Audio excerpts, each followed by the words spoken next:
And अस्सलाम वालेकुम। It's me clinical psychologist Anam Ibrar from the platform of safe shelter. उम्मीद करती हूँ कि आप सब अच्छी जहनी और जिस्मानी सेहत के साथ ज़िंदगी गुजार रहे होंगे। आज हम एक बहुत इंपॉर्टेंट टॉपिक के साथ इस प्लेटफॉर्म पर मौजूद है। दिस इज़ नॉट आपको अपनी सोसाइटी में जब भी जहनी सेहत के बारे में बात होती सुनाई देगी, आपको इस डिसऑर्डर के बारे में ज़रूर कुछ ना कुछ सुनने को मिलेगा। आज हम बात करेंगे डिप्रेशन के बारे में। डिप्रेशन क्या है, डिप्रेशन की रीजंस क्या हो सकती हैं और इसको ट्रीट करने के कौन से तरीके हो सकते हैं। सबसे पहले हमें ये समझ लेने की ज़रूरत है कि डिप्रेशन होता क्या है। हमने डिप्रेशन के लफ्ज़ को, ऑल्दो हमारी सोसाइटी में डिप्रेशन के पेशेंट्स जो हैं बढ़ते जा रहे हैं ड्यू टू आर सिचुएशंस, हम फाइनेंशियली जो हैं वो थोड़ा वीक हो रहे हैं, उसकी वजह से जॉब्स नहीं मौजूद, बच्चों के कैरियर की सिलेक्शन में बहुत सारी चीज़ें ऐसी हैं जिसकी वजह से पाकिस्तान में लोग डिप्रेशन को फेस कर रहे हैं। ये बात अपनी जगह बिल्कुल हकीकत है, लेकिन ये बात भी सच है कि लोगों की सेल्फ डायग्नोसिस की वजह से हर दूसरा बंदा डिप्रेशन का मरीज़ अपने आप को कहलाता है। मिसाल के तौर पे डिप्रेशन का पेशेंट कहलाने के लिए एक स्पेसिफिक क्राइटेरिया है, कुछ टाइम है, कुछ सिम्टम्स हैं जो एक प्रोफेशनल साइकोलॉजिस्ट या एक साइकेट्रिस्ट ही देख के समझ के डायग्नोज कर सकता है। जबकि बहुत सारे लोग, जो लोग I am really sorry to say पढ़े लिखे भी हैं, वो भी they just go to Google और अगर उन्हें कुछ टाइम के लिए वो सिम्टम्स मौजूद भी हैं तो वो खुद को डिप्रेस लेबल कर देते हैं। इस वीडियो के स्टार्ट में मैं सबसे ये रिक्वेस्ट करूँगी कि खुद को डिप्रेस लेबल करने से पहले एक दफ़ा कंसल्टेंट से ज़रूर कंसल्ट कर लें, ठीक है।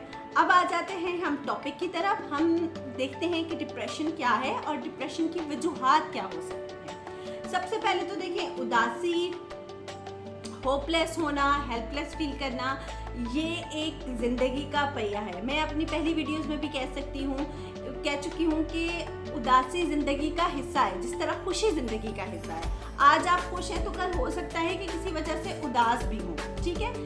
सबसे पहले ये एक्सेप्ट करने की ज़रूरत है कि उदासी ज़िंदगी का हिस्सा है। कहीं पर आप हेल्पलेस भी हो सकते हैं, कहीं पे आप होपलेस भी हो सकते हैं।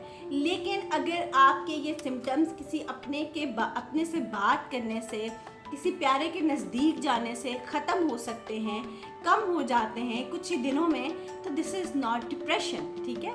हो सकता है कि उस टाइम में आपको भूख कम लगे, हो सकता है कि उस टाइम में आपको नींद ना आए, लेकिन कुछ ही दिनों में और कुछ ही लोगों से महीनों पे चली जाती है, बात महीनों से आगे चली जाती है। और ऐसा नहीं होता कि कोई एक दिन उदास होता है और एक दिन नॉर्मल मूड होता है। मुसलसल एक फीलिंग्स होती हैं जिसको आप फेस कर रहे होते हो और उसी एक सेम फीलिंग से आप जो है वो हफ्तों गुजरते रहते हो।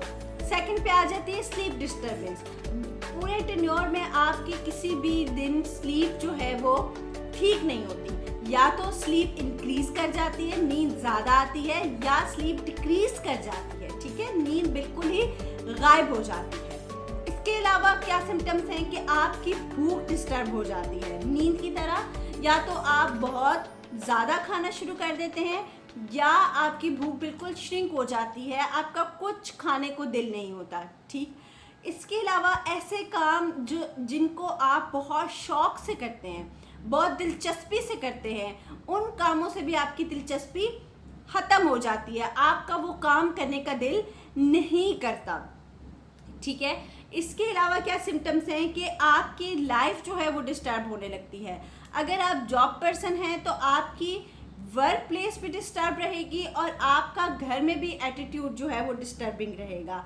अगर कोई बच्चा है, अगर कोई अडल्ट है, टीनेजर है, यूनिवर्सिटी गोइंग है, तो उसकी स्टडीज़ भी डिस्टर्ब होगी, उसका स्कूल भी डिस्टर्ब होगा, उसका कॉलेज भी डिस्टर्ब होगा और उसका घर में भी एटीट्यूड जो है वो डिस्टर्बिंग रहेगा।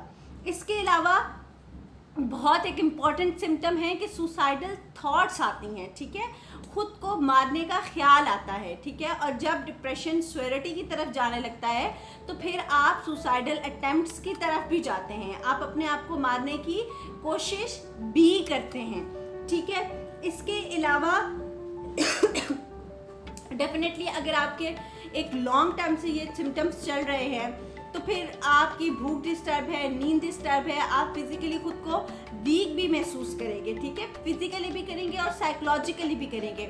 आपका थिंकिंग पैटर्न जो है वो शदीद डिस्टर्ब होगा, नेगेटिव थॉट्स जो हैं वो बहुत ज़्यादा इंक्रीज कर जाएंगी और इन्हीं नेगेटिव थॉट्स की वजह से जो है वो आपकी सुसाइडल थॉट्स और खुद को मारने की थॉट्स भी इंक्रीज करती हैं, ठीक है। कॉन्फिडेंस आपका बिल्कुल ज़ीरो हो जाएगा। कभी कभार जब टॉपर्स को डिप्रेशन फेस करना पड़ता है तो वो भी बिल्कुल लो लेवल पर आ जाते हैं, कॉन्फिडेंस ख़त्म हो जाता है, सेल्फ इस्टीम बिल्कुल नहीं होती और कभी यकीन ही नहीं आता कि ये शख्स भी जो है वो कभी टॉपर्स में से एक था। उनसे ये सिम्टम्स चल रहे हैं तो फिर आपकी भूख डिस्टर्ब है, नींद डिस्टर्ब है, आप फिजिकली खुद को वीक भी महसूस करेंगे, ठीक है, फिजिकली भी करेंगे और साइकोलॉजिकली भी करेंगे। आपका थिंकिंग पैटर्न जो है वो शदीद डिस्टर्ब होगा, नेगेटिव थॉट्स जो हैं वो बहुत ज़्यादा इंक्रीज कर जाएंगी और इन्हीं नेगेटिव थॉट्स की वजह से जो है वो आपकी सुसाइडल थॉट्स और खुद को मारने की थॉट्स भी इंक्रीज करती हैं, ठीक है। कॉन्फिडेंस आपका बिल्कुल ज़ीरो हो जाएगा। कभी कभार जब टॉपर्स को डिप्रेशन फेस करना पड़ता है तो वो भी बिल्कुल लो लेवल पर आ जाते हैं, कॉन्फिडेंस ख़त्म हो जाता है, सेल्फ इस्टीम बिल्कुल नहीं होती और कभी यकीन ही नहीं आता कि ये शख्स भी जो है वो कभी टॉपर्स में से एक था, ठीक है। अब हम आ जाते हैं रीजंस की तरफ। ये कुछ सिम्टम्स थे जो मैंने आपको बताए हैं, क्लिनिकल सिम्टम्स हैं जो एक साइकोलॉजिस्ट जब डिप्रेशन अगर डायग्नोज करता है और ये सिम्टम्स अगर जाकर उनको क्लाइंट बताते हैं, पेशेंट बताते हैं तो वो इन सिम्टम्स की बेसिस पे डिप्रेशन के डायग्नोसिस की तरफ कदम बढ़ाता है कि डिप्रेशन के सिम्टम्स बहुत ज़्यादा क्लियर हैं। अब हम आ जाते हैं रीजंस पे। क्या ऐसी रीजंस हो सकती हैं? लोगों का एक बहुत गलत कॉन्सेप्ट है कि डिप्रेशन की रीज़न जो है वो सिर्फ करंट पोजीशन में हो सकती है, कि हो सकता है कि उनके प्रेजेंट हालात में कुछ ऐसे वाक़यात हुए हों जिसकी वजह से उनको डिप्रेशन का सामना हो, जबकि ऐसा बिल्कुल नहीं है। डिप्रेशन जो है वो उसकी मल्टीपल रीजंस हैं और कुछ रीजंस बिलोंग करती हैं प्रेजेंट से और कुछ रीजंस आपके पास से भी बिलोंग कर सकती हैं। मिसाल के तौर पे अगर आपको बड़े होकर डिप्रेशन का सामना करना पड़ सकता है तो जब एक साइकोलॉजिस्ट प्रॉब्लम की तरफ जाता है तो वो बचपन को ज़रूर प्रॉप करता है, ठीक है। हो सकता है कि आपका बचपन इतना ट्रॉमेटिक हो, आपने अपने पेरेंट्स का रिलेशन इतना ट्रॉमेटिक देखा हो, या हो सकता है कि आपकी लाइफ में कुछ इस तरह के इंसिडेंट्स हों जो आपकी पर्सनैलिटी ही एज अ डिप्रेसिव पर्सन जो है वो बिल्ड करें, ठीक है। कोई वाक़या हो सकता है, कोई सिचुएशन हो सकती है, कोई भी आपके साथ का इंसिडेंट हो सकता है, ठीक है। इसके बाद अगर आप परसिस्टेंट आपको फिजिकल इलनेस रहती है, आपने देखा होगा फीमेल्स का रेशो डिप्रेशन में जाने का रिस्क जो है फीमेल्स का ज़्यादा होता है रादर देन मेल्स, ठीक है। द रीज़न इज़ कि फीमेल्स ज़्यादा ओवरथिंक करती हैं, ज़्यादा स्ट्रेस्ड रहती हैं, ठीक है, और उनके डिप्रेशन में जाने का चांसेस इंक्रीज कर जाते हैं, ठीक है। अब हम आ जाते हैं इस पॉइंट पे कि हम अपना ख्याल किस तरह रख सकते हैं, ठीक है, क्योंकि डिप्रेशन देखें इस तरह की बीमारी है कि आप जो है वो उसको खुद ट्रीट नहीं कर सकते। हाँ, ये ज़रूर हो सकता है कि आप अपना ख्याल रखें। आप इस तरह के जब आपको अगर माइनर सिम्टम्स हैं तो आप किस तरह खुद को सीवियरिटी से बचा सकते हैं, या अगर सिम्टम्स नहीं भी हैं तो आप अपनी लाइफ को किस तरह सेटल लेके चल सकते हैं ताकि आपको डिप्रेशन का किसी भी फेज़ में सामना ना करना पड़े। सबसे पहले तो ये है कि कोशिश करें कि जो आप महसूस कर रहे हैं या जो आपके ख्यालात हैं उन्हें बोलें, ठीक है। बाज़ औक़ात अपनी बातें, अपने ख्यालात, अपने खौफ, अपनी ख्वाहिशें बहुत ज़्यादा अंदर दफनाने से ना आप डिप्रेशन का सामना करते हैं, ठीक है। जो भी आप महसूस कर रहे हैं, जो भी आप कहना चाहते हैं, उन्हें बहुत खूबसूरत लफ्ज़ों में कह दें, ठीक है। इस तरह कह दें कि अगले को बुरा भी ना लगे और आपके दिल पे किसी किस्म का कोई बोझ ना रहे, कोई ऐसी बात ना रहे जो बाद में एक नेगेटिव थॉट प्रोसेस में शामिल हो जाए, ठीक है। फिर अपनी रूटीन को बिजी रखें, ठीक है। जब आप बिजी रहेंगे, सुबह से शाम तक आपने अपनी एक्टिविटीज़ डिसाइड की हुई होंगी, अपना एक मॉडल सेट किया हुआ होगा, अपने गोल सेट किए हुए होंगे, तो आपके दिमाग को नेगेटिव थिंकिंग का टाइम ही नहीं मिलेगा। एज आई सेड बिफोर कि नेगेटिव थिंकिंग से डिप्रेशन के चांसेस बढ़ जाते हैं। तो जितना आप खुद को मसरूफ़ रखेंगे, आपका ब्रेन उसी एक्टिविटी में इंडल्ज रहेगा। जब वो उसी एक्टिविटी में इंडल्ज रहेगा तो जो आपका रेस्ट टाइम है, उस टाइम पे आपके ब्रेन को भी रेस्ट की ज़रूरत होगी, तो वो नेगेटिव थॉट से बचा रहेगा। थर्ड, जो आप सेल्फ केयर में कर सकते हैं कि अपनी डाइट अच्छी रखें, अपनी स्लीप अच्छी रखें, ठीक है। अपने खाने पीने का टाइम ज़रूर सेट कीजिए, ऐसी फूड्स का इंटेक कीजिए जो आपको फ्रेश और चार्मिंग रखें, ठीक है। अपना खाने का टाइम टेबल ज़रूर सेट कीजिए, अपनी स्लीप को अच्छा रखिए, अपनी नींद का टाइम टेबल ज़रूर सेट कीजिए, ठीक है। बेशक आप चाहे जितने भी बिजी हैं और आपकी लाइफ का स्केड्यूल जितना भी ज़्यादा टफ है, मेरी सजेशन आपको यही है कि कभी भी अपनी नींद को डिस्टर्ब ना होने दें। बिकॉज आप अगर नींद पूरी नहीं करेंगे तो आपका माइंड फ्रेश नहीं होगा, आपका माइंड फ्रेश नहीं होगा तो आपकी जो नेक्स्ट डे की टास्क हैं, ठीक है, आप अपनी लाइफ को किस तरह इस रूटीन में सेट कर सकते हैं कि आप डिप्रेशन से बच जाएं। अब हम आ जाते हैं ट्रीटमेंट की तरफ। डिप्रेशन को ट्रीट करने के दो तरीके हैं, एक मेडिसिन के ज़रिए और एक साइकोथेरेपी के ज़रिए। मेडिकल में आपको मेडिसिन प्रोवाइड कर दी जाती हैं, ठीक है, बाय साइकेट्रिस्ट, और जो है वो आप उसके कोर्स को कंप्लीट करते हैं। It's depend on your severity of depression. अगर तो आप स्वयं सिम्टम्स में जा रहे हैं तो हो सकता है कि आपको महीने लगे उससे ओवरकम करने में, और आपको डॉक्टर से मेडिसिन जो है वो कई महीने खानी पड़े, ठीक है। अगर आपका डिप्रेशन के सिम्टम्स कम हैं तो हो सकता है कि आप कुछ हफ्तों में ही रिकवर करना शुरू कर दें, लेकिन मेडिसिन खाने से ये होता है कि विद इन 1 to 2 days आपको स्मूथनेस नज़र आना शुरू हो जाती है। Now come to the psychotherapy. Psychotherapy हमेशा एक लॉन्ग टर्म प्रोसेस है, ठीक है। ये कोई जादू की छड़ी नहीं है। This is not the medicine जो आपने लेना शुरू की और इम्प्रूवमेंट आना शुरू हो गई, ठीक है। इट विल टेक टाइम, महीने लग सकते हैं, आपको 35 से 40 सेशंस अटेंड करने पड़ सकते हैं, लेकिन आपके थॉट प्रोसेस को देखें। अब डिप्रेशन क्या है?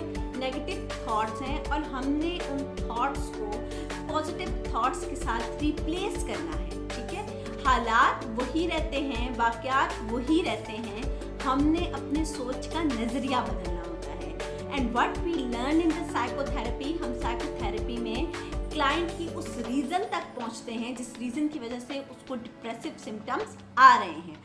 उस रीज़न पे पहुंचने के बाद हम उस रीज़न पे काम करते हैं। उस रीज़न की वजह से जो नेगेटिव थॉट्स डेवलप हो रही हैं, उन नेगेटिव थॉट्स को ख़त्म करने की कोशिश करते हैं और उनको पॉजिटिव थॉट्स के साथ रिप्लेस करते हैं। इसलिए मैंने आपको पहले ही कहा कि इसमें बहुत टाइम लग सकता है, ठीक है। आपको थोड़े साइकोथेरेपी का प्रोसेस जो है वो थोड़ा पेशेंस मांगता है, थोड़ा टाइम मांगता है, इसलिए। लेकिन बात ये है कि साइकोथेरेप्यूटिक जो ट्रीटमेंट है वो लॉन्ग टर्म चलता है, ठीक है। वरना मेडिसिन में समटाइम ऐसे होता है कि आपने मेडिसिन छोड़ी और सिम्टम्स रीअकर हो जाते हैं, और साइकोथेरेप्यूटिक का ये होता है कि आपका थॉट प्रोसेस पे काम किया जाता है। अम्मा नानी को देखा था, उनके भी यही सिम्टम्स थे, उन्होंने तो इसी तरह की ज़िंदगी गुजार दी। देखिए, बात ऐसी है कि मेंटल हेल्थ अवेयरनेस होना क्यों ज़रूरी है। हम उस पर इतनी ज़्यादा बात आज के टाइम में क्यों करते हैं, हम क्यों अवेयरनेस प्रोवाइड करने की कोशिश करते हैं? द रीज़न इज़ कि जिस शख्स की मेंटल हेल्थ ख़राब है, सिर्फ वो अफेक्ट नहीं हो रहा, उसके साथ रहने वाले बहुत से और लोग भी जो है वो मेंटल हेल्थ प्रॉब्लम को फेस कर सकते हैं। एक डिप्रेसिव पेशेंट को अगर उसकी वाइफ डील कर रही है या उसकी मदर डील कर रही है, तो it's most probably the chance is कि वो खुद भी इस तरह के सिम्टम्स फील करने लग जाए, ठीक है। एक टाइम आए कि वो खुद भी डिप्रेसिव पेशेंट बन जाए। तो डिप्रेशन का अगर कोई भी पेशेंट आपके घर में, आपके सर्कल में मौजूद है और आप उसके साथ टाइम गुजार रहे हैं, तो इट इज़ द चांस कि आप जो है वो खुद भी डिप्रेसिव सिम्टम्स फील करें। इसलिए मेरी रिक्वेस्ट है उन तमाम लोगों से जो इस तरह के सिम्टम्स फील करते हैं, just go for the treatment, ठीक है। आपका ट्रीटमेंट करवाना इसलिए भी ज़रूरी है कि आपके इर्द गिर्द लोग जो है वो अच्छी सेहत, जिस्मानी और जहनी सेहत गुजार सके। ठीक है, आज का टॉपिक यहीं पे ख़त्म होता है। ये टॉपिक इतना इम्पॉर्टेंट है और इस टॉपिक पे जितनी ज़्यादा बात की जाए उतनी ज़्यादा कम है, because we being a Pakistani facing this problem a lot in this time. लेकिन मेरी आप सबसे यही रिक्वेस्ट है कि अगर आप लोगों को इस वीडियो से थोड़ी सी भी हेल्प मिली है, आप लोगों को डिप्रेशन के बारे में थोड़ा सा भी समझ आया है, तो आप अपने आसपास लोगों को ज़रूर देखें। आप अपने आसपास लोगों से ये ज़रूर वीडियो शेयर करें। हो सकता है कि आपकी और मेरी मदद से किसी इंसान की मदद हो जाए, कोई अपनी ज़हनी सेहत को तंदुरुस्ती की तरफ ले आए। चैनल को सब्सक्राइब करें, वीडियो को ज़रूर लाइक करें और अगर कोई सजेशन है तो कमेंट में ज़रूर बताएं। इंशाल्लाह फिर मिलेंगे नेक्स्ट टॉपिक के साथ। Till then, good care and